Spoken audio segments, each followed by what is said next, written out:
Salam semangat buat semua pionir dimanapun Anda berada.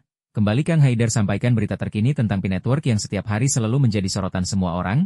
Harga satu P-Network di Indonesia hari ini, 30 September 2025, tercatat berada di kisaran Rp4.480, setara $0,2676. Pergerakan harga ini terjadi di tengah sorotan publik terhadap proyek P-Network, bukan hanya karena fluktuasi pasar kripto, tetapi juga isu internal yang kembali mencuat. Baru-baru ini, skandal pernikahan pendiri P-Network kembali ramai dibicarakan setelah gugatan hukum lama dari mantan eksekutif Resurfacet secara online, memunculkan pertanyaan tentang transparansi, tata kelola, dan arah masa depan cryptocurrency ini. Harga P-Network, P, pada grafik harian menunjukkan pergerakan yang cukup fluktuatif dalam rentang sempit. Di awal periode, harga sempat melemah dengan beberapa candlestick merah berturut-turut yang menandakan tekanan jual. Namun, menjelang malam hari, dorongan beli mulai muncul sehingga harga sempat naik menembus level 0,2700. Setelah kenaikan tersebut, pasar kembali diwarnai volatilitas dengan adanya aksi ambil untung yang terlihat dari candlestick merah berikutnya. Meski begitu, tekanan jual tidak terlalu besar karena beberapa candlestick hijau ikut menjaga kestabilan harga di kisaran 0,26600271. Menjelang akhir periode, harga kembali bergerak mendatar di sekitar 0,2677, menunjukkan keseimbangan antara tekanan beli dan jual.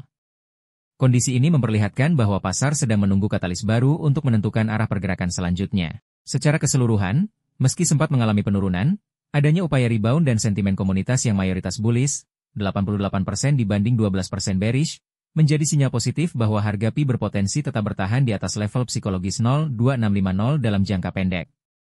P-Network, Pi, salah satu proyek blockchain yang kerap disebut sebagai gerakan komunitas terbesar di dunia kripto, kembali jadi sorotan publik. Isu lama terkait gugatan hukum dari mantan eksekutif bernama S1MCHE Pronunciation Philip pada tahun 2020 muncul kembali ke permukaan dan ramai dibahas di media sosial. Kasus yang sempat berfokus pada konflik internal antara dua pendiri P-Network, Dr. Nicholas Kokkalis dan Fan, menimbulkan pertanyaan serius mengenai transparansi, tata kelola, dan kepemimpinan proyek ini. Meskipun sebagian besar gugatan telah ditolak pada 2023 dan kemudian diselesaikan tanpa pengakuan kesalahan, publik kembali mempertanyakan kredibilitas P-Network di tengah pertumbuhan ekosistem cryptocurrency global.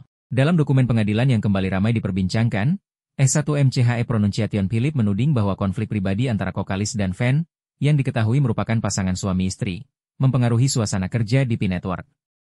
Ia mengklaim bahwa perselisihan rumah tangga sering terbawa ke ranah profesional, bahkan berujung pada adu mulut keras hingga dugaan konfrontasi fisik.